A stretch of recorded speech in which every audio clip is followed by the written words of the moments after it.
अस्सलाम वालेकुम रहमतुल्लाहि व बरकातुहू। आज हम स्पेशल इंटेंसिव रिवीजन जो एसआईआर है उसके बारे में डिस्कस करेंगे। अभी बिहार के बाद कर्नाटक में भी एसआईआर शुरू होने वाला है, उसका पूरा तैयारी हो चुका है। अब एसआईआर कैसे होगा? पहले बीएलओज जो बूथ लेवल ऑफिसर्स को पूरा वोटर का लिस्ट दिया जाएगा। वोटर लिस्ट लेके हर बूथ के घरों में विजिट करेंगे बीएलओज और चेक करेंगे, वोटर आईडी को चेक करेंगे।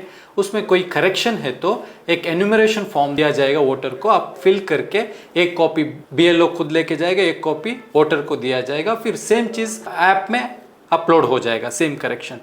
ये चीज़ अगर कोई करेक्शन नहीं है उनको भी एन्यूमरेशन फॉर्म दिया जाएगा या नहीं दिया जाएगा ये अभी तय नहीं है, लेकिन जिसका भी करेक्शन है उनको एन्यूमरेशन फॉर्म दिया जाएगा। अब ये सब होने के बाद इलेक्शन कमीशन जो है ये जो लिस्ट है, ड्राफ्ट इलेक्टोरल रोल जो लिस्ट है वो पॉलिटिकल पार्टीज के एजेंट्स को भी दिया जाएगा और ऑनलाइन भी ड्राफ्ट डालेगा, ऑनलाइन में भी रहेगा। अगर कोई किसी को ऑब्जेक्शन है, पॉलिटिकल पार्टी के एजेंट को है या किसी वोटर को कोई ऑब्जेक्शन है तो वो लोग अप्लाई कर सकते हैं, ऑब्जेक्शन फाइल कर सकते हैं। उसके बाद फिर करेक्शन करके फाइनल जो ड्राफ्ट है वो भी वेबसाइट में डालेगा इलेक्शन कमीशन। और वहाँ पर भी अगर फाइनल इलेक्टोरल रोल आने के बाद भी कुछ आपके पास कुछ ऑब्जेक्शन है, कुछ करेक्शन है तो डिस्ट्रिक्ट मजिस्ट्रेट के पास जाके आप अपील फाइल कर सकते हैं। अभी इसके बाद एन्यूमरेशन फॉर्म और अगर कोई करेक्शन है तो एक डिक्लेरेशन फॉर्म के साथ कुछ डॉक्यूमेंट सबमिट करना है। और उसके लिए 3 कैटेगरीज बनाया गया है। क्या है वो 3 कैटेगरीज? 3 कैटेगरीज में से है कि 1987 जुलाई 1 से पहले अगर किसी का बर्थ हुआ है, किसी का जन्म हुआ है, उनके लिए उनका जो वोटर आईडी कार्ड, जो सिटीजनशिप प्रूव करने वाला ID card plus birth place and birth date को प्रूव करने वाला डॉक्यूमेंट सबमिट करना है along with their voter ID card.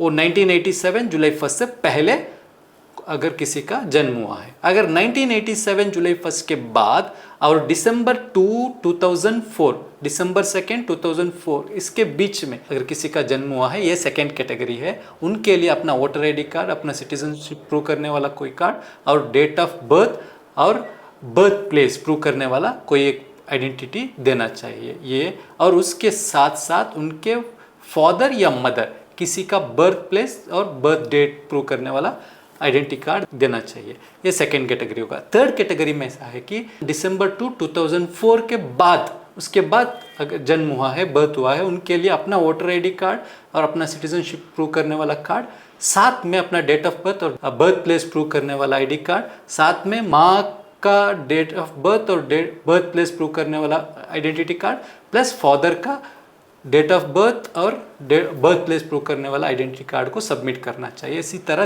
3 category से अगर किसी का जन्म इंडिया के बाहर अब्रॉड में हुआ है तो इंडियन एम्बेसी अब्रॉड, जो इंडियन एम्बेसी जो बर्थ रजिस्ट्रेशन सर्टिफिकेट दिया जाएगा वो सर्टिफिकेट को सबमिट करना है। अगर किसी को सिटीजनशिप एक्ट के थ्रू जिसको सिटीजनशिप मिला है वैसे लोगों को अपना सिटीजनशिप प्रूव करने वाला आईडी कार्ड उसमें सबमिट करना है।